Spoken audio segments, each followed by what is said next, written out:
ஹோம்ன்றத மாதிரி இன்னைக்கு வீக்கெண்டு தலைவர் ஆயிருக்காரு. பரபரப்பான கூட்டம் பாத்தீங்களா? திருச்சியுடைய அந்த எஃபெக்ட் எப்படி இருந்துச்சு? திருச்சி இல்ல அவர் விஜய்க்கு கூட்டம் வருது, ஆனா அது வந்து பார்க்கும் கூட்டமா ஓட்டு போடும் கூட்டமா என்பது இனிமேதான், பார்க்க வரும் கூட்டமா ஓட்டு போட வரும் கூட்டமா என்பது நமக்கு இனிமேதான் தெளிவு வரும்.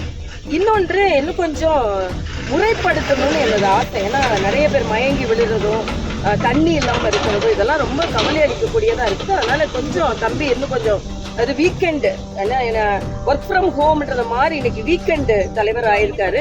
ஒரு நாள்ல குறிப்பிடுறதுனால நிறைய பேர் ஒரே நேரம் கூட்டம் அதிகமாயிடுது. அதனால இன்னும் கொஞ்சம் முறைப்படுத்தணும்னு நான் கேட்டுக்கிறேன். அவரது தாக்கம் இன்னும் கொஞ்ச நாள் போக போக தான் தெரியும். மக்களை சந்திக்கலன்னு சொல்லிட்டு இருந்தேன், இப்ப மக்களை சந்திக்க ஆரம்பித்திருக்கிறார். ஒரு அரசியல் தலைவர் என்ற வகையில் தான். ஆனா அனாவசியமா பாரதிய ஜனதா கட்சியை பற்றி தெரியாமல் பேசுகிறார்.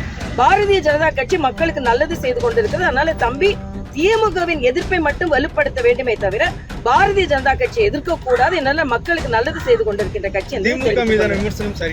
ஆமா, திமுக மீது மக்கள் எல்லாரும் ஆதங்கப்பட்டு கொண்டிருக்கிறார்கள். திமுக மேல் அந்த விமர்சனத்தை இன்னும் அவர் தீவிரப்படுத்தலாம். அதான் எனது பழனிசாமியுடைய கருத்து தான். அதாவது ஜெயலலிதாவுடைய மறைவுக்கு பிறகு அதிமுக ஆட்சி தக்க வச்சதுக்கு காரணமே மத்திய பாஜக அரசு தான் அப்படின்ற கருத்து தெரிவிச்சிருக்காரு. உண்மைதானே சொல்லியிருக்காரு. நீங்க தான் ஆட்சியை காப்பாத்தி கொடுத்தீங்களா? இல்ல அவரு சொல்லியிருக்காரு, அண்ணன் சொல்லியிருக்காரு. அததான் அவரு சொன்னதுக்கு நான் என்ன சொல்ல முடியும்?